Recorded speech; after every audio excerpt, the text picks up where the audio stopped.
Hey brother! Okay, so as I'm sure you have heard, yesterday Disney announced that they are going to be making a live action version of The Lion King. Out of the gate, I have to say I was super excited, but then the more I thought about it, the more I started to have mixed emotions.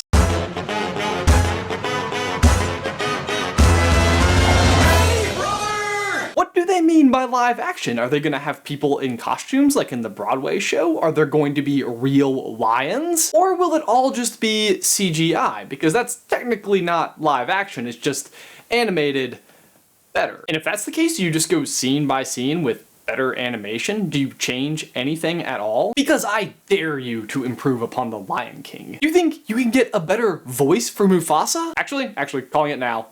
Idris Elba will be Mufasa. But if it were me, don't even hire someone else. Just use the audio from the original, and maybe even throw in a few Darth Vader lines. Remember who you are. You are my son. I am your father. That plays. But seriously, could it be better? What are the odds that you walk away from that movie saying, wow, that was better than the original? Well, we don't actually have to look that far for an example. Jon Favreau, the guy who was just tapped to direct the new Lion King, just finished working on the Jungle Book remake, which was really just one 10-year-old boy away from not being a live-action movie and just a CGI remake of the original with some changes. Changes, I would argue, that made the movie a much more cohesive and enjoyable version. Yeah, I said it.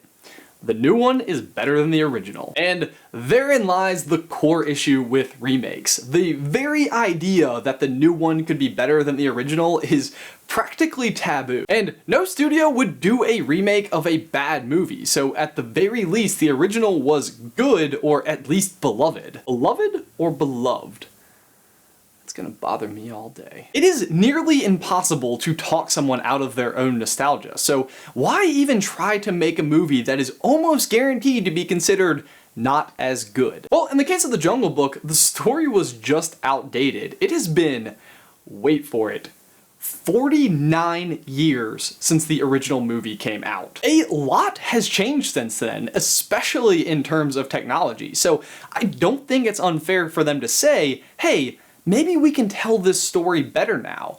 And I think they did. And you just wait until 49 years from now when they remake Frozen in interactive 7D and you in the audience actually play Olaf. Hi, I'm Olaf, and I like warm hugs. But you know when that announcement comes out, you'll look back and be like, the original was so much better. But maybe you'll only think that because you got to experience Frozen during its peak popularity and you had no distractions by what will eventually be aged technology. Side note, cell phones are by far the worst culprit of this. Even in movies from like 10 years ago, they'll like whip out a flip phone and you're like, whoa, hey buddy, get a new phone. Rule of thumb, no phones in movies. Gonna make a note of that. But there are other reasons too. For example, Cinderella, the original animated Disney classic, even today has a 97% score on Rotten Tomatoes. But how much of that is left over from 1950 nostalgia? Yeah, Cinderella came out in 1950. Feel old yet? If that exact movie came out today, do you still think it would get that score? I doubt it, but not because it's not well done, but because that version of Cinderella isn't much of a role model anymore. In the animated version, most of the plot just kind of happens to her, and she falls in love with the prince on what basis? Because he's a prince? But in the new 2015 version, she meets the prince ahead of time, they spend time together, get to know each other, and she's just overall more independent. If Disney's goal with their princesses is to be role models, then it's almost their responsibility to make sure that they are up to date with modern times if they're going to continue to influence children. And on that note, making a new version is a great way to introduce beloved characters to a new generation. Beloved. Beloved. Beloved. I'm rolling with it. I mean, Disney used to literally re-release their old movies back into theaters so that new generations could see them. If that's the alternative, I'm almost grateful that we're actually getting something new. But then you have to wonder, are they making it for the next generation, or is it just to prey on all of our nostalgia? Look at the final text we see on the new Beauty and the Beast reboot trailer. Be our guest. If you haven't seen the original, these words mean nothing to you. It's not like Be Our Guest is in the fairy tale. Be Our Guest is actually the hashtag for this movie. Like, what kind of marketing is that? It's kind of like, you'll understand after you see the movie. Until then, just roll with it? Beloved. Hashtag get that princess some armor. See? You don't get that hashtag because you haven't finished watching this video yet. Would you see a movie solely based on the hashtag get that princess some armor? Actually, yeah, that sounds awesome.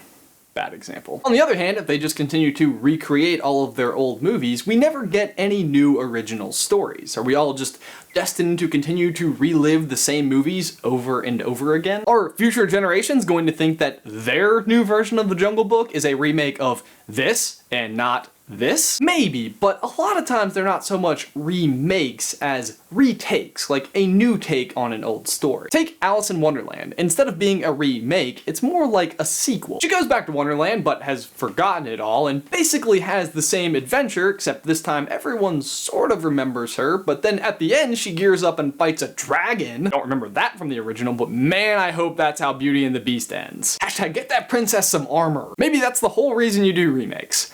Add dragons. And one day, future YouTubers will look back and make videos about the dragon age of Disney. Yeah, you may laugh, but someone somewhere once upon a time was in a boardroom and was like, guys, Hamlet, but with lions. I like to imagine they all stood up and applauded. So yeah, maybe there are a lot of good reasons to remake The Lion King and possibly even make it better, or tell it from a different perspective, or just modernize it for a new generation. Or maybe it's just a huge cash grab. I would love to hear you guys' thoughts on the whole age of reboots in the towel section down below. How do you feel about the fresh take on old things, or do you believe there should just be truly fresh new original movies? Either way, gear up, because Disney already has 18 of these things planned. Guys, thanks for watching this video. Be sure to like it and subscribe to the channel if you haven't already. If you'd like to see some more Disney content from us, you can click right here to figure out who Simba's grandfather is, or right here to find out how Beauty and the Beast makes no sense. But Jay, that is everything that I've got for you today, man. I will see you on Tuesday.